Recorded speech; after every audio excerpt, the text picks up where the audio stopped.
Selamat pagi, selamat siang, atau malam nih bagi teman-teman yang melihat video ini atau teman-teman yang sedang surfing atau browsing YouTube and then stumble upon this video. Welcome to my first video ever. Kenalin dulu nih, nama saya itu Widyat Moko Cikal nih. Saya mahasiswa Universitas Udayana, Magister Management, yang akan kali ini dalam video ini akan membahas terkait compensation nih teman-teman. Jadi yang pertama kita akan membahas terkait framework komponen-komponen yang ada dalam compensation dan kemudian how to model it. Nah, gimana cara modeling atau membuat model compensation. Nah, sebelumnya di sini kita akan bicara terkait kompensasi ini pada dua perusahaan. Yang pertama itu di Grab Indonesia dan yang kedua itu di organisasi Bank Indonesia gitu ya. Kenapa kita membahas dua perusahaan dan tidak satu perusahaan secara berkelanjutan? Nah, ini disclaimer dulu ya teman-teman. Jadi untuk di Grab itu untuk struktur organisasinya itu sangat konfidensial. Jadi saya tidak bisa share. Oleh sebab itu untuk materi terkait apa namanya terkait modeling atau komponen models, compensation models itu kita akan menggunakan model yang ada di Bank Indonesia dan cara menghitungnya gitu. Nah, oke. Untuk yang pertama itu terkait komponen framework compensation yang ada di Grab ya teman-teman. Jadi sebelum kita lanjut nih, mungkin kita kasih ini dulu kali ya, definisi sederhana atau pengertian sederhana terkait compensation itu sebenarnya apa sih. Jadi pada dasarnya nih berdasarkan dari buku-buku seperti Gary Dessler atau buku-buku MSDM yang lainnya, apabila kita simpulkan compensation itu intinya adalah balas jasa nih perusahaan terhadap karyawan-karyawannya gitu. Jadi karyawan-karyawannya itu sudah memberikan banyak hal terhadap perusahaan dan maka perusahaan akan membalas jasa baik balas jasa itu bisa langsung atau direct maupun tidak langsung atau indirect dan itu baik berupa financial compensation maupun non financial compensation. Nah, gimana sih komponen kompensasi yang ada di perusahaan di dunia nyata nih yang mungkin bagi teman-teman yang fresh grad gitu kan ya penasaran gimana sih sebenarnya framework komponen compensation di dunia nyata tuh kayak gimana di dunia perusahaan tuh kayak gimana sih gitu ya. Nah, mari hari ini kita akan lihat dimensi komponen compensation yang ada di Grab gitu ya. Oke, sebelumnya mungkin teman-teman udah tahu sih ya perusahaan Grab itu sebenarnya apa sih gitu. Cuman supaya lebih lebih bisa memahami konteks yang ada di materi video kali ini, kita kenalan dulu mungkin dikit ya sama perusahaan Grab itu apa sih gitu. Jadi Grab itu dulunya itu dinamakan sebagai Grab Taxi ya. Munculnya itu di Southern Asia. Di lebih tepatnya headquarternya itu di Singapura. Jadi sebelumnya itu Grab itu didirikan di Malaysia nih. Cuman setelah itu oleh pendirinya Anthony Tan dan Ho Luing Tan, mereka memindahkan headquarternya itu ke Singapura gitu. Nah, mereka ini sama-sama kuliah di Harvard University. Ketika itu mereka dapat ide untuk apa namanya mendirikan perusahaan ride hailing di Southern Asia. Ya, seperti yang teman-teman lihat nih di sini, itu starting from a transportation service. So, mereka start dari taxi. And then mereka masuk ke Indonesia itu dengan mengadaptasi ini kebiasaan dalam tanda kutip ya, kebiasaan orang Indonesia yang ride hailingnya itu tidak menggunakan taksi, tapi menggunakan ojek atau motor. Nah, pada saat itu terbitlah yang namanya Grab Bike di Southern Asia pertama kalinya. Karena kan di Southern Asia, di Singapura dan di Malaysia itu ride hailingnya itu taksi nih teman-teman, mobil. Jadi ride hailing pakai pakai motor itu belum ada. Nah, pertama kali ada itu di Indonesia. Itu sebabnya muncul nih yang namanya Grab Bike. Nah, setelah Grab Bike ini muncul, ternyata demand terkait transportation delivery online itu terutama food transportation ya, itu ternyata meroket tajam nih setelah tahun 2013 ke atas. Nah, eee, menyusul kompetitornya yang sudah sudah mendirikan service food delivery, GoFood, maka Grab pun Grab Indonesia pun juga menyusul mendirikan GrabFood pula gitu. Nah, selain GrabFood, layanan-layanan yang ada di Grab ini juga ada seperti kurir yaitu Grab Express maupun pembayaran nih teman-teman yang kalau teman-teman bisa lihat kayak teman-teman tuh di aplikasi Grab itu bisa beli pulsa, bisa bayar tagihan dan lain sebagainya. Gitu ya. Dan di Indonesia ini sendiri Grab itu menyebar nih dari Aceh hingga Papua di 125 kota gitu kan ya. Oke, next. Cukup dengan perkenalan perusahaannya nih, teman-teman. Kita akan membahas terkait kompensasi yang ada di Grab nih. Nah, pada dasarnya nih, teman-teman, tipe kompensasi yang ada di Grab itu utamanya itu ada dua nih. The direct compensation and indirect compensation dengan beberapa sub kategori atau subtype itu di bawah nih akan kita jelasin ya. Yang pertama kan kita bahas itu direct compensation, teman-teman. Maksudnya direct compensation ini apa sih gitu? Direct compensation itu adalah kompensasi yang bisa dirasakan dalam tanda kutip atau diterima langsung oleh oleh karyawan ya, yang diberikan langsung oleh perusahaan. Nah, direct compensation ini itu subtype-nya itu mostly financial ya. Nah, seperti yang bisa dilihat di sini. Yang pertama itu ada salary atau gaji ya. Biasalah, pasti kompensasi itu nggak mungkin nggak ada gaji gitu. Maksudnya teman-teman mau kerja nggak digaji gitu kan ya. Nah, periodnya itu monthly. Jadi setiap bulan itu diterima gajiannya. Dan yang kedua itu ada bonus performance nih teman-teman. Subtype-nya financial. Diterimanya itu setiap 6 bulan sekali atau setahun 2 kali. Gitu ya. Jadi bonus performance ini teman-teman dapatkan itu berdasarkan evaluasi kinerja yang ada di Grab. Jadi setiap 6 bulan sekali Grab itu melakukan evaluasi yang dinamakan dengan evaluasi 360. 360 evaluation. So itu maksudnya adalah komponen evaluasi itu kita akan dinilai nih kinerja kita berdasarkan dari 50% bobotnya itu dari atasan langsung dan 50% dari teman-teman rekan sejawat yang ada di lingkungan pekerjaan teman-teman yang pernah kerja bareng nih sama teman-teman sama kita. Misalnya nih katakanlah di satu posisi gitu ya, seperti misalnya di product manager gitu. Nah, 50% yang menilai kinerja product manager adalah atasannya dia, head of product gitu.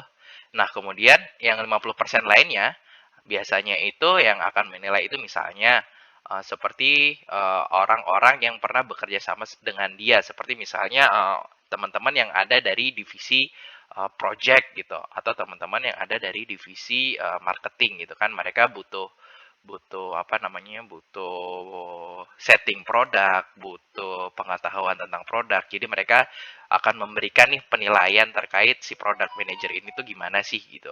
Dia kontribusinya dia dengan tim itu kayak gimana, kemudian kerjanya dia seperti apa. Nah, kemudian kalau evaluasi yang diberikan oleh atasannya itu lebih ke si product manager ini tuh mendeliver value atau enggak sesuai dengan target atau deadline atau molor seperti itu. Nah, dari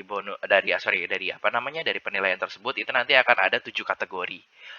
Satu itu mulai dari satu itu paling jelek banget dan 7 itu sangat bagus sekali gitu ya, superb gitulah kalau dibahas bahasa kita gitu di bahasa Grab.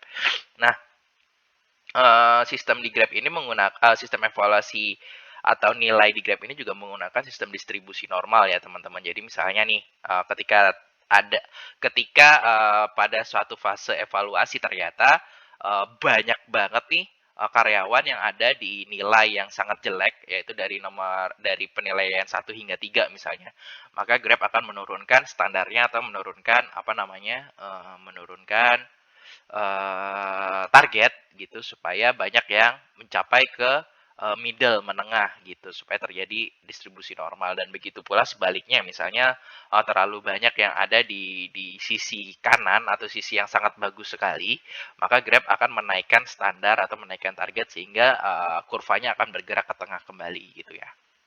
Nah, bonus performance ini, apa namanya, diberikan berdasarkan, nilai yang sudah final gitu dari atasan dan dari rekan sejawat gitu. Misalnya nilainya dapat middle gitu ya, mid expectation atau di tengah-tengah nih misalnya 4 gitu.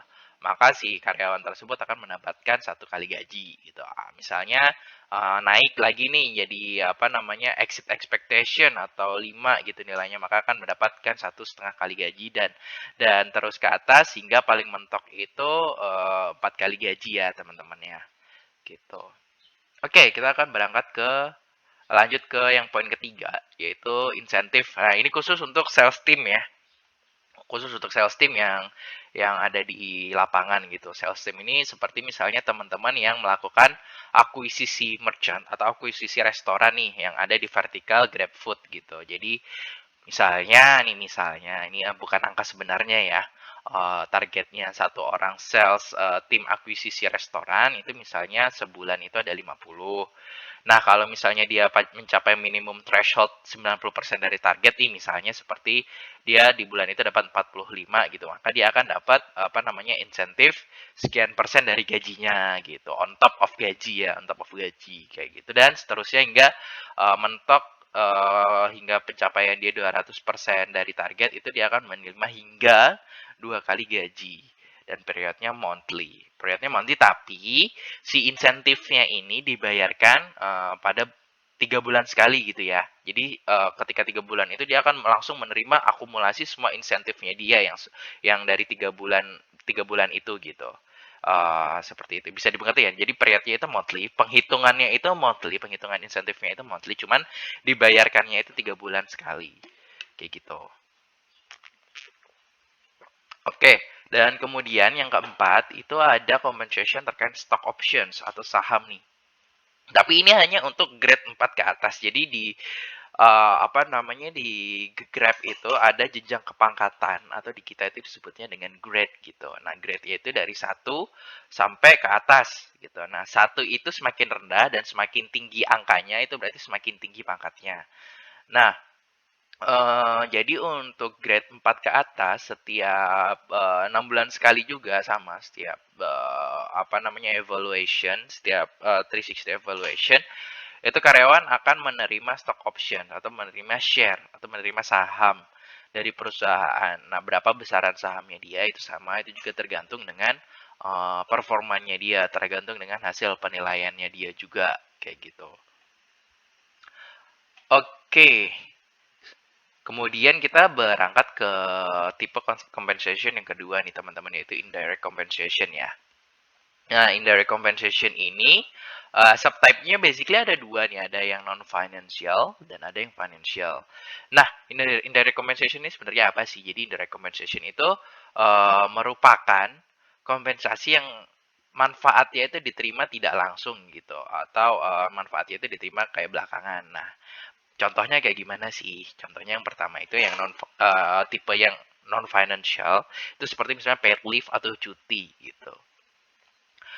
Jadi cuti sebenarnya kenapa sih dibilang paid leave gitu ya? Sebenarnya kan ketika teman-teman cuti itu kan teman-teman sangat tidak produktif ya, tidak masuk kantor, kemudian urusan kantor seperti komunikasi itu juga boleh untuk tidak dilakukan. Nah, jadi itu benar-benar off. Jadi itu ibarat kata teman-teman tidak menghasilkan apa-apa tapi dibayar gitu. Teman-teman pergi leave dalam tanda kutip dari kantor tapi tetap dibayar. Nah, oleh sebab itu namanya paid leave gitu. Nah, berapa banyak sih jumlah cuti yang diterima oleh karyawan Grab dalam setahun? Itu in total ada 14 days atau 14 hari, sorry, dalam setahun gitu ya. Nah, maksimal misalnya dalam setahun ternyata teman-teman cuma bisa pakai apa namanya, cuma bisa pakai 10 10 hari cuti. Nah, ternyata ada 4 hari sisa cuti nih kan ya. Nah, 4 hari itu bisa di roll over, bisa di carry over atau bisa dibungkus gitu ya ke tahun depannya. Jadi tahun depannya ada 18 cuti gitu, 18 hari cuti dan seterusnya. Cuman ada maksimal jumlah cuti yang bisa di carry over ke tahun depannya yaitu 7 hari cuti gitu ya maksimal. Jadi kalau misalnya teman-teman masih ada sisa 8 hari cuti, ya udah langsung dihabisin aja gitu. Misalnya dihabisin langsung 3 hari supaya sisa cutinya tersebut bisa di carry over ke tahun depan gitu. Kemudian yang kedua nih teman-teman ada compensation terkait healthcare atau asuransi gitu ya. Jadi kita itu diberi kerjasama dengan instansi asuransi gitu yang apa namanya ganti-ganti gitu entah setahun sekali atau 2 tahun sekali itu biasanya ganti ganti instansi gitu ya. Nah, periodnya itu jadi kita dikasih jatah plafon itu setahun itu misalnya sekian juta gitu, tergantung dengan grade atau pangkat teman-teman gitu. Jadi kayak misalnya kalau misalnya rawat inap itu berapa, kalau rawat jalan itu berapa, kalau ke dokter gigi itu plafonnya berapa gitu. Dan itu plafonnya itu akan restart setiap bulan Januari gitu, setiap tahunnya. Kemudian yang ketiga, itu ada fasilitas latihan atau olahraga nih, seperti gym room atau meja pingpong dan lain sebagainya. Jadi di kantor itu di headquarter kita di Indonesia atau di kantor-kantor cabang kita itu menyediakan tempat-tempat untuk latihan gitu. Jadi ada apa namanya angkat sorry apa bench press, ada barbell, ada gym mat dan lain sebagainya, bahkan ada treadmill gitu ya. Periodnya ya itu karena itu ada di situ terus. Jadi kalau teman-teman misalnya mau pakai fasilitas tersebut ya langsung pakai aja. Jadi periodnya on demand gitu. Nah, kemudian ada juga entertainment facilities seperti PS4, Nintendo Switch, bar, kemudian ruang ruang buat santai-santai atau leyeh-leyeh untuk tidur siang. Nah, biasanya ini teman-teman yang coding, teman-teman programmer yang apa namanya yang melakukan coding itu biasanya kalau mereka stuck nih, mereka apa lagi stuck terhadap suatu code, terhadap suatu permasalahan gitu ya, terhadap suatu permasalahan coding, itu biasanya mereka akan apa istirahat, sleepy off gitu, bobo. Kemudian setelah bangun, biasanya mereka akan menemukan solusinya atau menemukan cara untuk memecahkan permasalahan yang ada di apa namanya di dalam coding program tersebut. Jadi kemudian ada juga PS4 nih misalnya teman-teman udah kelar nih semua kerjaannya, semua deadline-nya udah kelar tapi belum belum selesai jam kantor gitu kan ya. Sebenarnya kita nggak masalah sih mau mau pulang jam berapa aja, cuman kan somehow kadang kita masih nungguin teman biar bisa pulang bareng. Nah, sambil nungguin teman itu kalau kerjaan udah kelar bisa tuh main PS4 gitu di apa kalau di kita itu namanya recreation room ya. Jadi di dalam recreation room itu ada biliar, ada apa namanya kalau teman-teman tahu mainan bola kayak Lego gitu, terus ada PS4, ada Uno juga, ada Nintendo Switch. Nah, biasanya nunggu di situ sambil main PS gitu. Oke, kemudian yang selanjutnya yang kelima itu ada compensation terkait 1 hari tanpa meeting pagi gitu. Itu ada di hari Rabu. Jadi ini karena apa namanya ya? Karena apa? Startup terutama apa industri startup yang bergerak dalam teknologi seperti Grab ini itu kan sangat dinamis ya. Jadi perubahan itu selalu terjadi nih teman-teman, tidak hanya 3 bulanan, bahkan bulanan, bahkan mingguan itu akan selalu ada perubahan. Nah, untuk mengkomunikasikan perubahan ini sering sekali itu morning meeting sebelum jam kantor itu dimulai itu biasanya sering banget nih dilakuin gitu. Jadi online online meeting gitu kan ya. Sorry, saya minum dulu ya, aus. Nah, online meeting itu sering banget dilakuin. Nah, cuman dari tim HR kita itu apa ya? me- Melihat bahwa hal tersebut kurang sehat nih karena hal morning meeting itu dilakukan sebelum jam kerja gitu ya. Jadi asumsi kita kita belum ready buat kerja, pikiran kita belum ready buat kerja, tapi kita sudah dituntut untuk melakukan analisa, melakukan apa namanya problem solving atau di dalam meeting tersebut di pagi hari. Oleh sebab itu, kita akhirnya mengadakan satu hari di mana morning meeting itu ditiadakan kayak gitu. Oke, kemudian kompensasi yang berikutnya adalah itu tadi seperti yang udah saya jelaskan sebelumnya ya. Jadi lingkungan kerja di Grab itu sangat casual dan fun. Jadi tidak kaku gitu. Dan ini merupakan kompensasi nih bagi kita karyawan yang memang mostly menikmati menikmati casual environment atau menikmati fun work environment. Jadi yang nggak bisa ditemukan di perusahaan-perusahaan korporat atau perusahaan-perusahaan yang sudah lama gitu ya. Jadi kita bisa lebih santai dan bisa lebih rileks dalam bekerja gitu. Kemudian ada ini financial compensation terkait allowance relocation ya. Jadi misalnya kalau teman-teman itu dipindah tugaskan misalnya ke Singapura atau ke dari Jakarta dipindahkan ke Jawa Timur gitu atau ke Sumatera gitu, itu akan ada apa namanya allowance atau tunjangan gitu ya, berupa tunjangan rumah, kemudian pendidikan bagi yang udah punya anak gitu kan ya. Jadi ketika pindah itu kita akan hitung berapa sih biaya pindah pendidikan bagi anak karyawan tersebut gitu. Dan kemudian mobile fee itu maksudnya seperti tunjangan transportasi dan tunjangan apa namanya pulsa gitu kan ya. Kemudian ada yang terakhir itu ada indirect compensation yang tipenya financial juga, yaitu retirement plan. Jadi kita ada plan untuk pensiun di Grab itu, dan itu biasanya dipotong setiap bulannya kayak gitu. Nah, itu tadi merupakan komponen-komponen kompensasi atau framework kompensasi yang ada di Grab. Nah, selanjutnya nih teman-teman, kita akan membahas nih bagaimana sih cara menghitung ya kan, bagaimana cara melakukan modeling atau membuat suatu model kompensasi.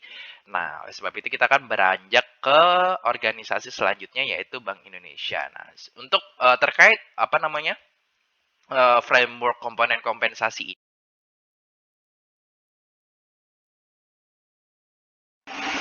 Oke, sekarang kita akan masuk ke pembuatan model compensation ya teman-teman, atau modeling compensation nih. Jadi kita akan menghitung gimana sih satu karyawan itu mendapat gaji yang lebih besar daripada karyawan lainnya, atau gimana sih karyawan itu bisa mendapatkan gaji yang lebih sedikit daripada karyawan lainnya. Apa aja sih yang kita hitung gitu, dan gimana cara ngitungnya gitu kan ya. Oke, so yang pertama nih sebelum kita masuk ke cara menghitungnya itu, kita kenalan dulu nih sama yang namanya organisasi Bank Indonesia itu sendiri. Jadi Bank Indonesia itu mungkin teman-teman yang nonton video ini udah tahu semua kali ya, bahwasanya Bank Indonesia itu bukan bank ya teman-teman. Jadi Bank Indonesia itu tidak mengeluarkan produk simpan pinjam seperti bank-bank konvensional pada umumnya. Tapi Bank Indonesia ini merupakan organisasi yang dibentuk oleh pemerintah yang berfungsi untuk mengeluarkan kebijakan, mengeluarkan regulasi yang mengatur industri perbankan di Indonesia, dan juga yang mengatur kebijakan moneter, dan juga yang mengelola devisa negara itu sendiri. Nah, sebelum kita masuk ke model compensation, kita lihat dulu ya teman-teman struktur organisasi nih, struktur organisasi yang ada di Bank Indonesia ini gitu, supaya teman-teman bisa memahami konteksnya.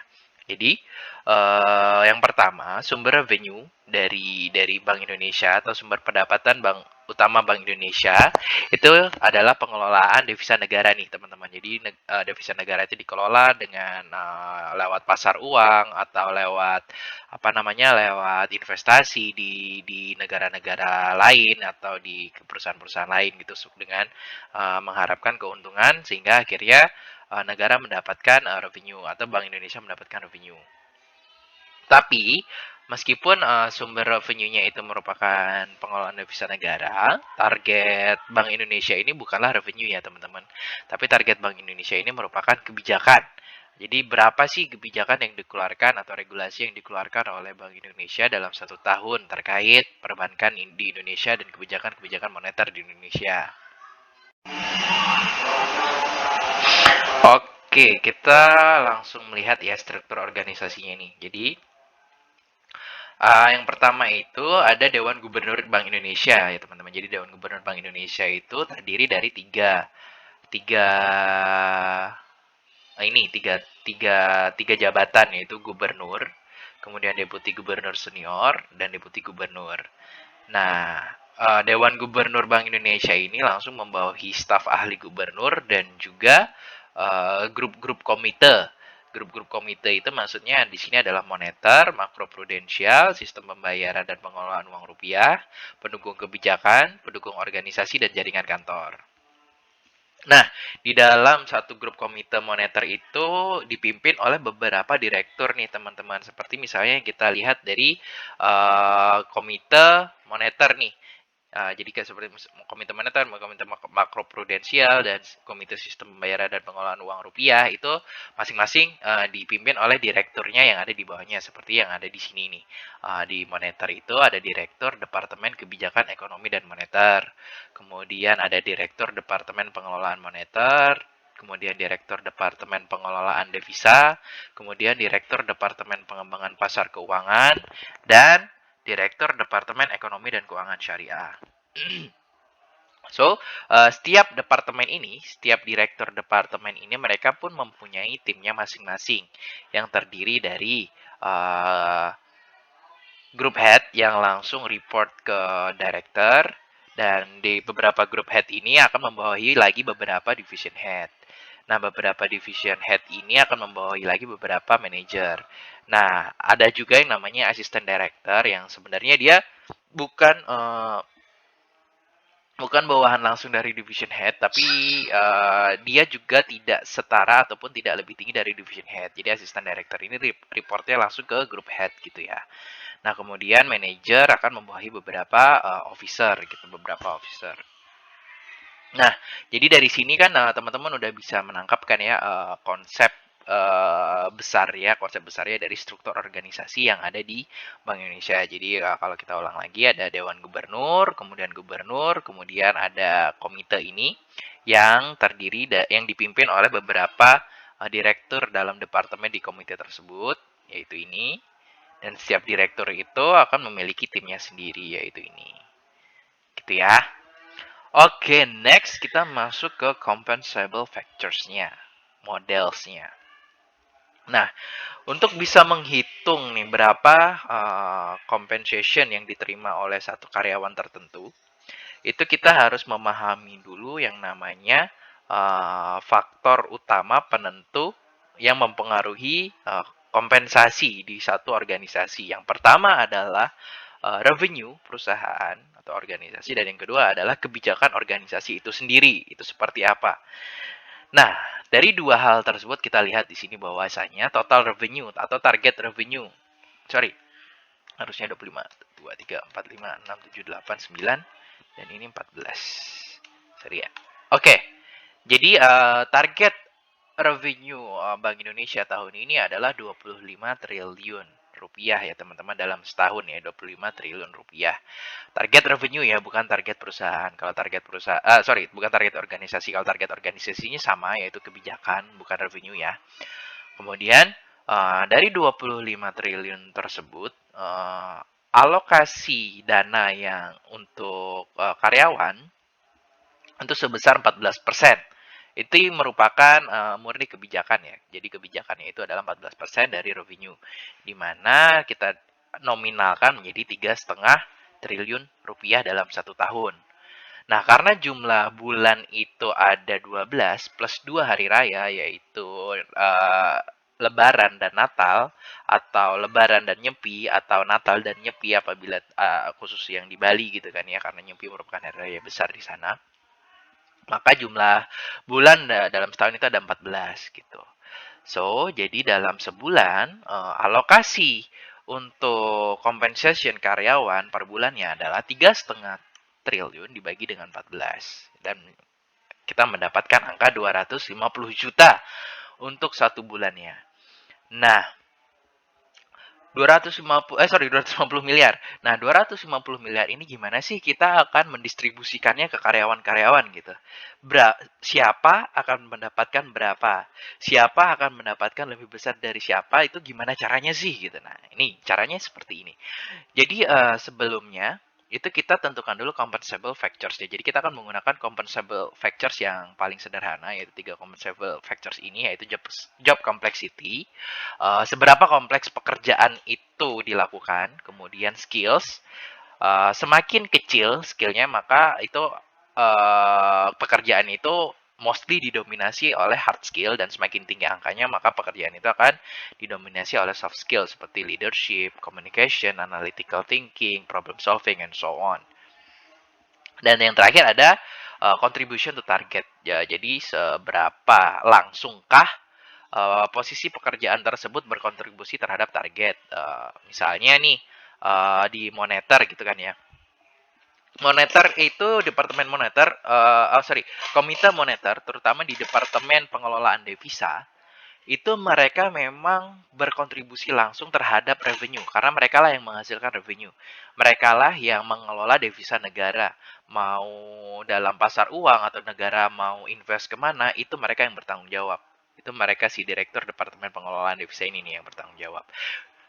Namun, karena target organisasi Bank Indonesia itu bukanlah revenue, melainkan kebijakan, maka Departemen Pengelolaan Devisa ini tidak berkontribusi secara langsung terhadap target, tidak berkontribusi langsung terhadap kebijakan, karena Departemen Pengelolaan Devisa ini tidak mengeluarkan kebijakan sama sekali. So, contribution to target ya, itu indirect. Jadi 7 dibandingkan dengan departemen lain yang 8 gitu ya, yang yang berkontribusi langsung secara target. Ini bandnya itu 7 sampai 8 gitu. Nah, kemudian ada 3 compensable factors ini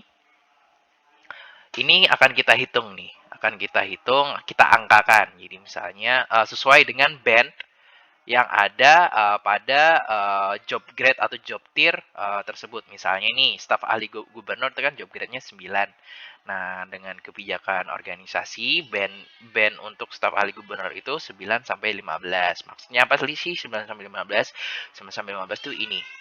15, 15, 14, dan tidak boleh lebih dari 15 dan tidak boleh kurang dari 9 gitu kan ya. Sehingga average-nya kita dapat itu 15 atau 14 koma lah gitu. Nah, kemudian sama seperti pada posisi direktur, itu band untuk job grade 8 itu 7 sampai 8. Jadi job value-nya itu tidak boleh kurang dari 7 dan tidak boleh lebih dari 8 kayak gitu. Nah, setelah kita angkakan berdasarkan dari band dan kebijakan organisasi tersebut, kita angkakan misalnya ini untuk Direktur Departemen Kebijakan Ekonomi dan Moneter. Jobnya kompleks 8, kemudian skills-nya yang dibutuhkan 8, kemudian contribution to targetnya 7. Kemudian ini kita jumlahkan. Kita dapat nih hasilnya 23 gitu. Nah, 23 ini akhirnya ini akan kita jumlahkan semua nih. Setelah kita jumlahkan semua nih kan ya, total job value di Departemen Pengelolaan Moneter, kemudian untuk posisi lain seperti misalnya staff, itu kita jumlahkan juga, kita angkakan juga, kemudian kita jumlahkan total job value-nya, kita jumlahkan semua, kita dapatkan semua total job value-nya. Ini kita jumlahkan nih. Maka kita dapatkan hasilnya ini, 2148 total job value-nya. Nah, maksudnya apa sih? Kenapa kita menghitung total job value ini? Nah, agar kita bisa menentukan berapa rupiah harus kita bayarkan untuk setiap satu job value. Gitu. Nah, ini angkanya sepertinya kurang ya, teman-teman. Masih 25 miliar ya. Kurang 3 lagi. Nah, itu dia. Jadi, untuk setiap satu nilai job value, itu kita menghitungnya yaitu dari monthly allocation ini dalam satu bulan ini 250 miliar itu kita bagi dengan total job value, maka kita dapatkan hasilnya ini. Untuk satu job value itu dihargai sebesar 116 juta 387.337 rupiah gitu. Nah, kalau kita udah dapat price per job value, maka kita akan dengan mudah menghitung payroll untuk setiap posisi dan untuk setiap karyawannya gitu. Berapa sih gajinya gitu kan ya. Namun sebelum itu nih teman-teman, kita harus membahas terkait dua posisi spesial di sini yang tidak menggunakan sistem job value ini di Bank Indonesia. Posisi apakah itu? Nah, seperti yang teman-teman mungkin sudah tanyakan ketika melihat video ini, itu ada yang tulisannya NA nih di sini. Kenapa nih? Kenapa ada tiga macam yang tulisannya NA gitu kan ya? Oke, yang pertama kita lihat nih teman-teman. Posisi yang NA ini, yang job complexity-nya NA, skills-nya NA, contribution target-nya NA, ini merupakan posisi dengan pangkat Dewan Gubernur. Dewan Gubernur ini bukanlah posisi yang di dalam tanda kutip dipanjat dari bawah ke atas gitu dengan menggunakan kerja keras ataupun kerja pintar gitu kan ya, sehingga naik terus, tidak. Tapi posisi Dewan Gubernur ini merupakan posisi politis atau jabatan politis di mana pemerintah menunjuk secara langsung siapa yang akan menempati posisi tersebut. Jadi misalnya presiden akan menunjuk, oke, saya pilih Anda sebagai gubernur Bank Indonesia pada periode ini gitu. Saya akan memilih Anda sebagai deputi gubernur senior, saya akan memilih Anda sebagai deputi gubernur senior dan seterusnya. Oleh sebab itu, sulit untuk menilai posisi unik ini. Sulit untuk pasti orang-orang yang memilih jabatan politis yang berwenang untuk menentukan jabatan politis tersebut memang sudah memiliki penghitungannya sendiri, sudah memiliki pertimbangannya sendiri. Nah, pertimbangan apa itu hanya mereka yang tahu, tapi saya yakin mereka sudah mempertimbangkan banyak hal.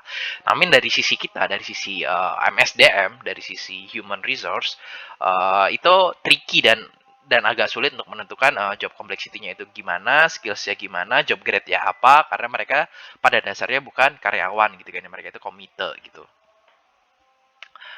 So, untuk menentukan payroll-nya mereka itu murni kebijakan. Jadi kita tidak menghitung based on revenue, based on ini, tapi itu murni kebijakan yang dianggarkan gitu kan ya. Jadi bisa yang kita lihat di sini, alokasi untuk gubernur itu 200 juta per bulannya. Karena posisi gubernur itu cuma satu, maka payroll per employee-nya atau gaji per karyawan gubernur itu ya 200 juta, begitupun ke bawah nih. Untuk deputi gubernur senior 180 juta, untuk deputi gubernur 180 juta. Nah, kemudian untuk bonus allocation-nya itu 3 kali gaji. Nah, tiga kali gaji itu datang dari mana? Jadi, mirip seperti Grab, si Bank Indonesia itu sebenarnya juga memiliki sistem evaluasi setiap 6 bulan sekali. Nah, sistem evaluasi dari nilai evaluasi tersebut itu nanti akan mempengaruhi berapa bonus yang akan mereka terima. Nilainya itu mulai dari 1 sampai 5 gitu ya.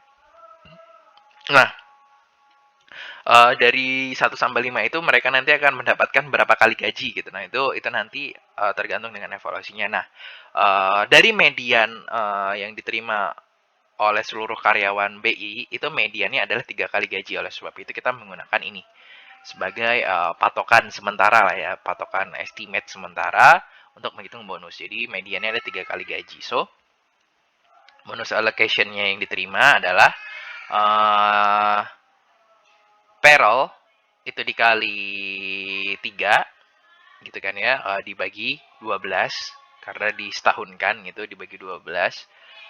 Kemudian dapatlah 50 juta ini gitu.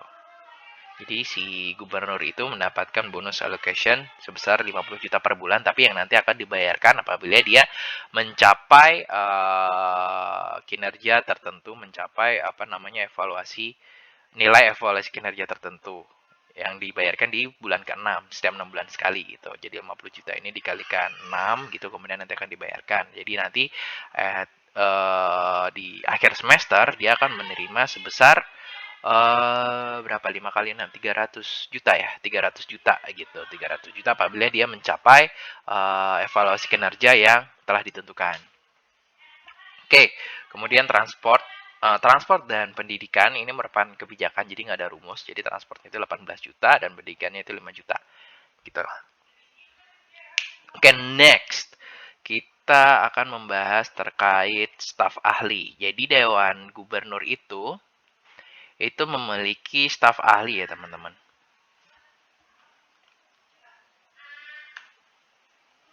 Yang tugasnya itu langsung lapor kepada Dewan Gubernur apa yang terjadi di komite-komite gitu kan ya, apa yang terjadi di departemen-departemen dan ada masalah apa, dan mereka juga menganalisa dan mereka juga membantu dalam membuat kebijakan-kebijakan dan regulasi-regulasi secara langsung.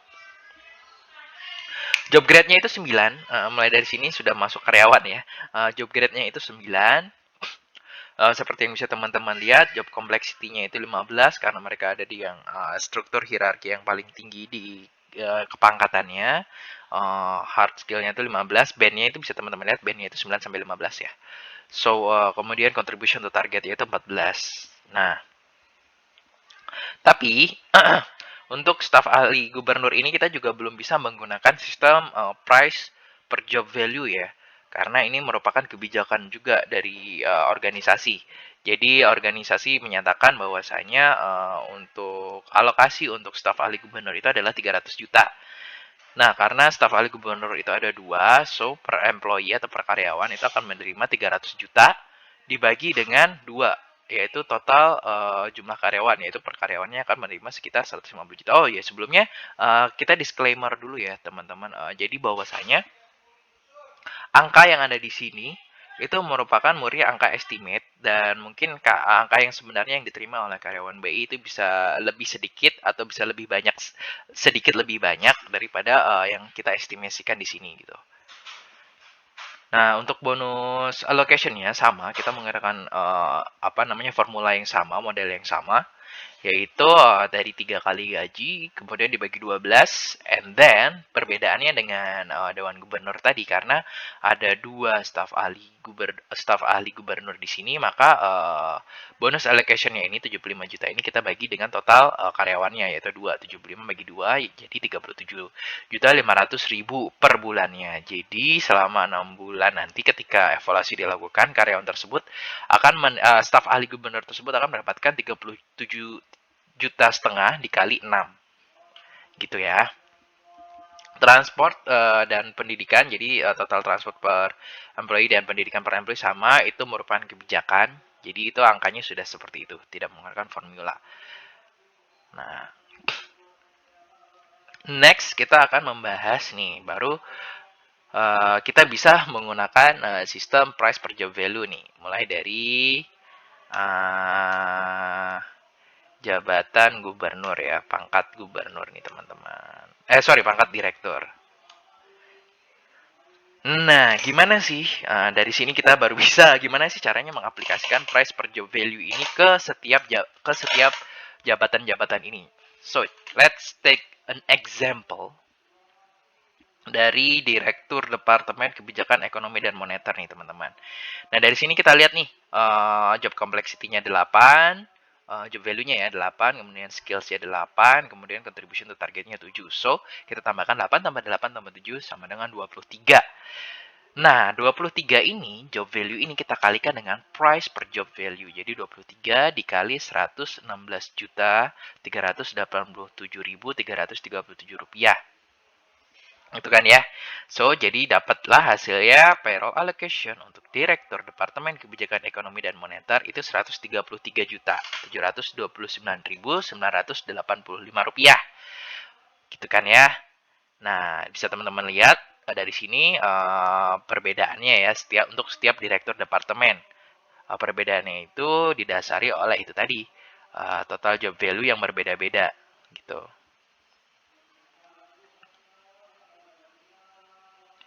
Kemudian, untuk direktur ini juga beberapa merupakan kebijakan juga. Jadi somehow selain dipengaruhi oleh price per job value, mereka juga dipengaruhi oleh kebijakan-kebijakan yang ada di organisasi. Seperti misalnya tidak boleh melebihi dari sekian ratus juta dan tidak boleh melebihi dari tidak boleh kurang dari sekian ratus juta. Oleh sebab itu, untuk posisi direktur ini merupakan perpaduan antara fully model price per job value dan juga kebijakan gitu. Untuk bonus sama, itu kita menggunakan model yang sama, yaitu kita ambil mediannya 3 kali gaji, 3 dikali payroll per bulannya, kemudian kita bagi 12, kemudian bisa kita dapatkan bahwa 33 juta untuk setiap direktur gitu. Nah, 33 juta ini akan diterima setiap 6 bulan, yaitu 33 kali 6. Nanti di bulan ke-6 mereka akan terima apabila mereka mencapai kinerja yang diharapkan gitu kan ya. Kemudian transport per employee-nya juga sama, ini merupakan kebijakan 10 juta untuk pendidikan per employee, 2,5 juta. Next, kita masuk ke bawahnya director nih teman-teman, itu udah langsung masuk ke pangkat staff, yaitu yang dimulai dengan group head.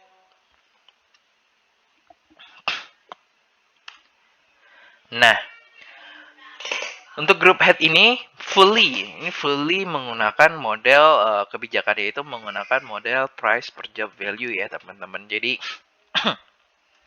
kita bisa mengaplikasikan price per job value ini sepenuhnya di posisi group head ke bawah ini. Kita ambil contoh untuk group head yang pertama nih, di Departemen Kebijakan Ekonomi dan Moneter ya.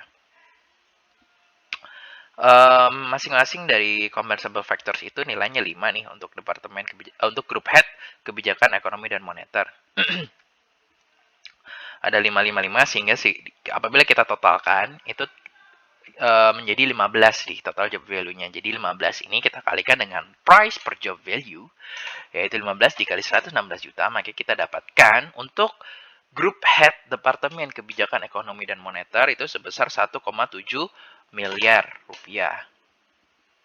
Nah, karena di posisi atau di group head Departemen Kebijakan Ekonomi dan Moneter ini ada 18 group head, so per employee-nya, per karyawannya, itu kita dapatkan 1,7 miliar ini dibagi dengan 18, maka per karyawan yang per satu orang group head itu akan menerima 96.989.448 rupiah.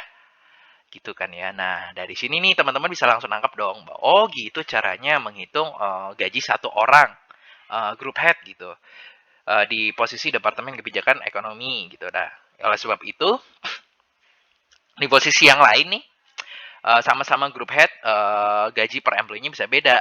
Nih, misalnya di Departemen Pengelolaan Moneter nih, di sini kan bisa kita lihat gaji per employee-nya, gaji per satu orang grup head-nya itu 116 juta, itu lebih besar daripada 96 juta. Nah, itu kenapa? Nah, itu tadi total job value-nya itu kan lebih besar nih, 17, 15 gitu kan ya. Kemudian total employee number-nya juga lebih sedikit. So, jadi payroll per employee-nya pun akan jadi lebih besar. Nah, itulah yang mempengaruhi apa yang menyebabkan satu orang sama-sama grup head tapi beda departemen itu bisa mendapatkan lebih lebih besar ataupun lebih sedikit dibandingkan grup head dari departemen yang berbeda, yaitu karena yang job value-nya yang memang berbeda, total job value-nya, dan juga karena jumlah karyawannya yang berbeda. Nah, apa sih yang mempengaruhi job value-nya itu? Yaitu tadi, ini ada job complexity, ada skills, ada contribution gitu. Jadi grup head yang di departemen yang satu itu kontribusinya itu lebih besar dari kontribusi targetnya itu lebih besar daripada departemen yang lain. Kemudian job complexity-nya juga lebih besar daripada departemen yang lain. Itu yang menyebabkan terjadinya perbedaan walaupun pangkatnya sama gitu. Walaupun pangkatnya sama, title-nya sama tapi departemennya berbeda gitu. Oke, next. Kita bahas terkait bonus ya. Jadi bonusnya itu sama rumusnya, bonus allocation-nya untuk grup head itu 3 kali gaji dibagi 12 ya. Jadi kita dapatkan 436 juta ini. Cuman karena di grup head itu ada 18, kita ambil yang paling atas nih ya, 18 karyawan di grup head kebijakan moneter, maka 436 juta ini dibagi dengan 18. Jadi setiap karyawan itu, setiap satu grup head di Departemen Kebijakan Ekonomi dan Moneter itu mendapatkan ini, Rp24.267.362 setiap bulan yang akan diterima di bulan ke-6. Jadi itu nanti akan dikalikan 24 juta ini dikalikan 6 bulan. Mereka akan mendapatkan apabila mereka mendapatkan evaluasi kinerja yang sesuai dengan yang targetkan gitu. Kemudian ada transport allowance. Itu per employee-nya 8 juta. Jadi 8 juta dikali 18 jadi untuk keseluruhan grup head di departemen tersebut adalah 144 juta. Ini sama, ini kebijakan ya teman-teman, 8 juta ini dan 2,5 juta ini juga kebijakan. Kemudian next ada, kita langsung ke bawahnya grup head ya, yaitu division head. There. Untuk division head ini posisinya itu karena ada di bawahnya grup head, so bandnya itu otomatis akan lebih rendah nih daripada grup head. Jadi bandnya itu hanya 3-4 aja, jadi nggak boleh lebih kurang dari 3, nggak boleh lebih dari 4 gitu kan ya. Jadi kita ambil contoh untuk division head yang ada di Departemen Kebijakan Ekonomi dan Moneter. Ini job complexity-nya ada 3, skills-nya 4, dan contribution to target-nya 3. Apabila kita jumlahkan maka akan jadi 10. Nah sama, formulanya, modelnya sama. 10 dikalikan dengan 116 juta ini, maka didapatkan 1,1 miliar.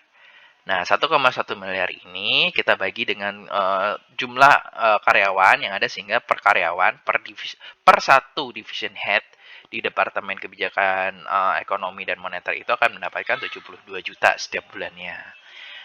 Gitu teman-teman. Dan bonus allocation-nya pun sama nih. Bonus allocation-nya sama, yaitu sebesar 290 juta. Itu kita dapatkan, cara penghitungannya juga sama, dari 3 kali gaji dikalikan dengan allocation, kemudian bagi 12, kemudian per orangnya, per satu division head-nya itu dibagi lagi. Jadi 290 juta ini dibagi dengan 16, sehingga per satu division head itu didapatkan 18.185.000. Gitu ya teman-teman ya. Nah, semua model ini itu kita hitung nih teman-teman. Kita hitung hingga ke level officer. Nah, kita hitung, kita modeling,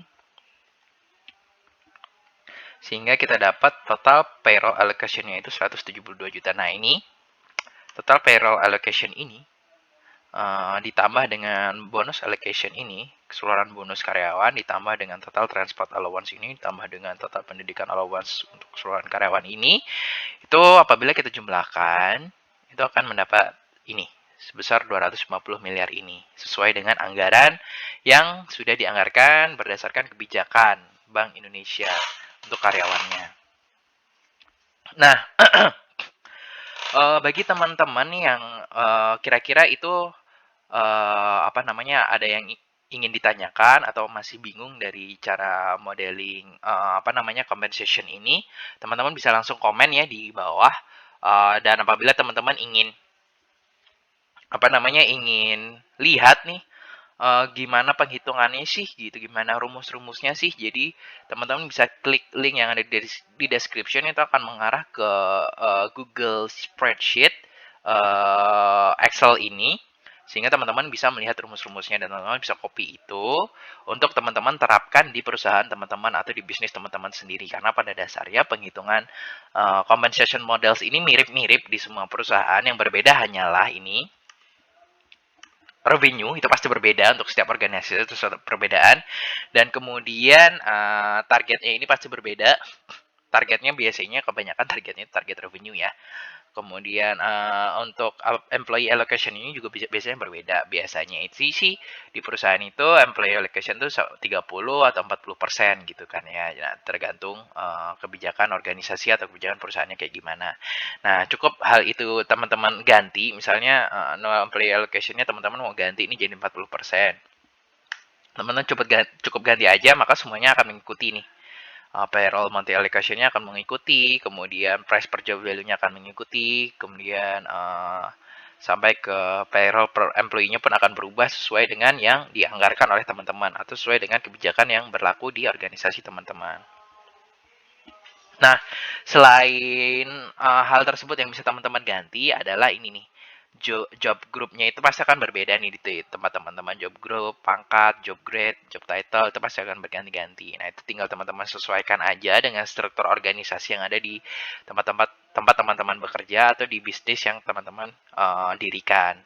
Tinggal ganti job complexity-nya dan teman-teman tinggal tentukan aja band untuk setiap job title itu bandnya gimana. Mau berapa sampai berapa.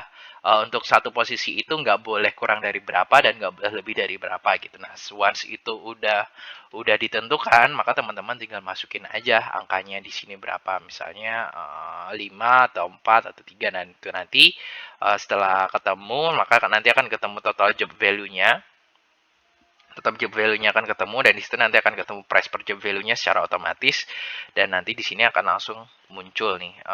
Oh iya teman-teman masukkan juga nih jumlah karyawan yang ada di satu grup tersebut atau di divisi tersebut gitu. Nah nanti di sini akan ketemu allocation per bulannya, payroll-nya berapa dan kemudian per employee-nya berapa gitu. Jadi saya harap video ini bisa membantu teman-teman dan bisa memberikan tambahan informasi terkait bagaimana sih cara membuat model compensation sehingga karyawan yang satu itu bisa mendapatkan gaji berapa gitu. Oke, sekian video dari saya pada hari ini. Terima kasih nih teman-teman untuk waktunya apabila teman-teman tiba-tiba menemukan video ini di YouTube gitu kan ya dan teman-teman nonton video ini sampai habis. Subscribe boleh, kalau bingung langsung komen aja di bawah dan kalau misalnya ada masukan juga boleh langsung komen aja dan sekali lagi link untuk spreadsheet itu terlampir ya teman-teman di description. Oke, saya Widyat Mukocikal, pamit undur diri. Terima kasih.